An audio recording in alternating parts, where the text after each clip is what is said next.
the man who I could refer to as one of the greatest fielders of all time, a World Series champion, an Emmy Award-winning broadcaster, one of the best that we have right now on Sportsnet New York. But I can also introduce this man as the dad of Hadji. He's Keith Hernandez here on The Rich Eisen Show. How are you, Keith?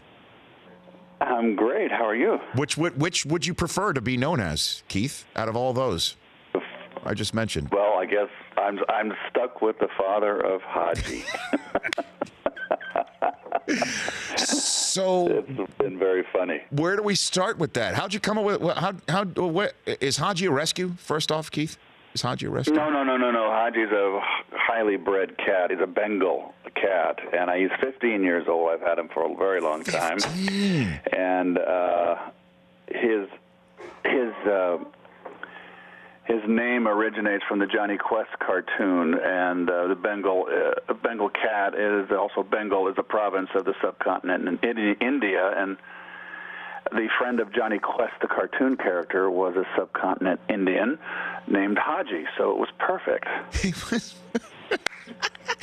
And then just getting the paper. Now I know what you look like getting the paper. I've been seeing all this stuff, Keith. What would it have been like if you had Twitter when you actually played? I think it would have made things infinitely more difficult for me. I probably would not have had a Twitter feed. Our Twitter handle when I played, it would have been too distracting. So it's been kind of fun now. I mean, I don't understand why the players have them. I mean, but that's just the way the world has changed with social media. And it's been kind of an eye-opener with me. It's been kind of funny because my kids, I have 3 daughters, and Yes. they're all off of social media, and I never was, and now they're off, and I'm on. Is that So right? they get a big kick out of Are it. you serious? So your girls are not on social media, but you are? Now Dad is? No, but they plug into my handle and they follow me, but they don't get involved. Ah, I see.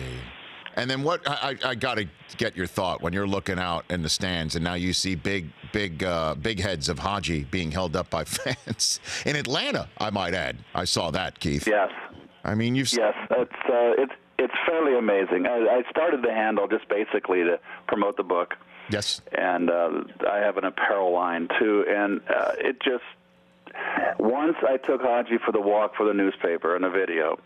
And I just learned to do a video, so that's what I did. That was one of the first ones I did, and that went viral. I went within 4 days. I had like 30,000 followers, and now it's over 70 and building. So I'm enjoying it. I like to write. I know Instagram's a lot of people like Instagram better, but it's more photographs. Yes. I've always loved to write, and I can type because I took typing in high school, and that's probably one of the best classes for me that I ever took as far as going forward in my life. But I've always loved to write, and it's so I enjoy the Twitter. Keith Hernandez here on The Rich Eisen Show, at Keith Hernandez on Twitter. And I just, before we move on to the book, I do need to say the clothing line is for humans, not cats. Right, Keith? It's for humans, and it even has onesies for human babies.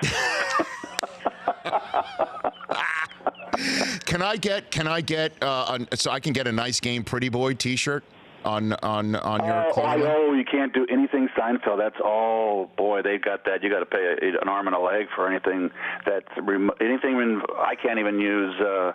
I'm Keith Hernandez, which would be a great, T-shirt. But it's on the. You have to get permission. It's the name of your book, though. I think that maybe Little Brown paid the price. Oh, I don't know. I'm not sure. Okay, but I'm sure you reach. I mean, Yeah. how often do you speak to Jerry? I mean, I'm sure he's right there all the time, right? About going to Met Well, games? he's out here in he's out in East Hampton, and I'm in Sag Harbor. Okay. So, but he's got his own life, and if he comes to the ballpark, he's a Met fan. He's got his suite, and we've had him in the booth a couple times. Right. And I think it should be an annual thing. But he's got his own life. He's raising kids, and I've got mine. I work. And the baseball life. It's Sure. all night games, and when everybody's having dinner, I'm at the ballpark in the first inning. That's right. And please tell me, Keith, that you have helped Jerry move in real life. Did you do that? I wish I could say that, But after that experience with the walk-up, 2-story or 3-story walk-up, I'm done with it.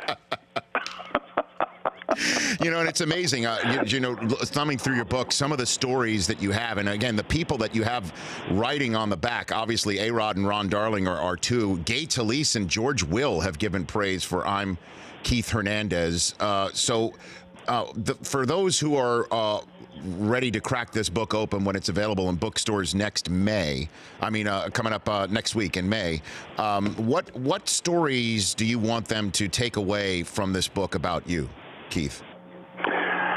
Well, this whole book, the premise of this whole book was that a lot of people have seen and remember me as the finished product when I came to New York. I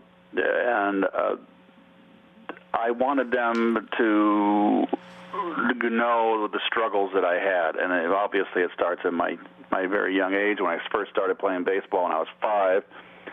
All the good times, high school, and then the minor leagues where I struggled, a couple years in the minor leagues early, and then in the big leagues where I struggled my first 3 years. It took me a while to get going. I was up in the big leagues when I was 20 years old. I was 2.5 years removed from high school, and I'm up at the plate pinch hitting against Tom Seaver in Busch Stadium, which I have in the book, and getting over the fact that not getting over, finally coming to the realization that, hey, I'm a major leaguer. I belong on the same field with Pete Rose, Willie Stargell, Tom Seaver, Steve Carlton.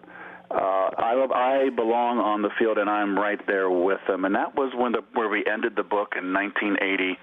At the end of April. I've always had bad Aprils, and I finally, after my MVP season and my batting title season in '79, I had never put 2 seasons back-to-back, and I've always had a bad April, except for '77. And after that April, when it got to be May 1st, and I was hitting well over 300, and they couldn't get me out, that's when I realized I was a major leaguer and a pretty damn good one, and that's where the book ends. So it's basically my struggles, and it wasn't easy. It was a lot of hard times. There was a lot of good times, but there were more downs than there were up, and the perseverance and the will to be and try to be what I wanted to be. It was my aspiration since I was a little boy. Okay, and then now in terms of today's day and age, Keith, with the Mets, what happened to Matt Harvey from your perspective, Keith? Well, I think a lot of the surgeries did him in. I think that if he hadn't had he's had the 2 shoulders, and the thoracic, and which no one knows anything about. It's an injury that's rough. It's obvious to me what I saw this year. He's not the same pitcher. He's not the guy that's going to throw 97, 98 miles an hour and throw a 92-mile-an-hour slider anymore. That may come back. I don't know, but it's not there right now. He has to learn to pitch, and I do think that he made things a lot more difficult for him. My dad always said, and I may have this wrong, you meet the same people on the way down as you do on the way up, or is it on the way up? You meet the same people on the way down, and boy, the Sharks were circling, and he just made it difficult for himself. And then hopefully, it's been a humbling experience for him. It's okay to fail. I failed. That makes you stronger. You just, okay, what do you want to do? You want to just fold your tent and go away? Fine, and do that. But are you going to dig in and say, I'm going to make it back? And he's got a new environment now. He's going to be with the Reds. I think he needed to get out of New York and start fresh, and we'll see how he goes. And the Mets as a whole, Mickey Callaway at 11-1, and then obviously the low-hanging fruit. Everyone likes to make fun. The back pages today, in particular, are pretty brutal about the mixed-up lineup. What can you say about the Mets this year so far, Keith, and their chances to try and bounce back this year? Well, they've got as good as 2 starters in Syndergaard and DeGrom at the top, but they can. 32 starts a year, that's only 64 games. The back end of the rotation hasn't lived up to it. Matz has struggled, although he threw good his last time. Wheeler has struggled, and he threw good yesterday. Consistency. Vargas has not pitched well at all, and he's been getting hammered. If those 3 guys don't pick it up, It's going to be a tough haul for the team. It's a veteran lineup. They're not hitting right now. I think they will hit. Conforto's been struggling. That's a little bit baffling for me. He's got such great talent, such a beautiful swing, but it's a funny game, and my life kind of, you look at my career, early I had a good year, then a bad year, then a great year, then, so this is a funny game, and a lot of it's mental, and that's what I try to put forth in the book. But I think if they don't get that pitching from the rotation, the back end of that rotation, and I'm talking about 3 of them, it's going to be a tough haul for them. But I like the fact that we picked up Mesoraco. I think I talked to him yesterday. He's healthy. He's had those surgeries on his both hips. He said he's never felt better. He really is wonderful behind the plate. He really kind of exhorted Wheeler along yesterday, and Wheeler threw terrific. So we'll see. It's a long season. I know Met fans go up and down, and they're ready to jump off a bridge, but it's a lot of season left. But they're going to have to get the pitching. Pitching always is the name of the game. Keith, congrats on the book. I know it's certainly talking to you and talking about how much you love writing. It's a labor of love. It's something that'll be on the shelf. The proverbial no one can ever take it away from you. I'm Keith Hernandez, available in bookstores on May 15th, wherever they are sold. And I'd love to see another one where from 1980 on, Seinfeld, the 86 World Series, and all that good stuff, Keith. Well, we've already researched for that, and that's the idea. The book would have been way too long if we would have done my whole life, so we decided long. This is a 2.5-year process on this book, let alone. So they wanted 90,000 words. We ended it there. This book does well. We're hopeful to do a sequel with the second half of my career and my life out of the game. Okay. Best to Hadji, Keith, from all of us here. Okay. Hadji's laying out in the warm tile in my master bathroom. Trust me, he's happy. Well, it doesn't exist unless I see it on your Twitter account, Keith. I got to tell you, I'll be very honest. Okay. Let's see a photograph. Okay. Send it to @RichEisen Show. I want to see it, please. That'll be great. All right, I'll write that down. I will. I promise. Okay, Keith. Take care. Congrats on the book. All right. You got it. I'm Keith Hernandez. The Rich Eisen Show, weekdays at noon Eastern on Audience.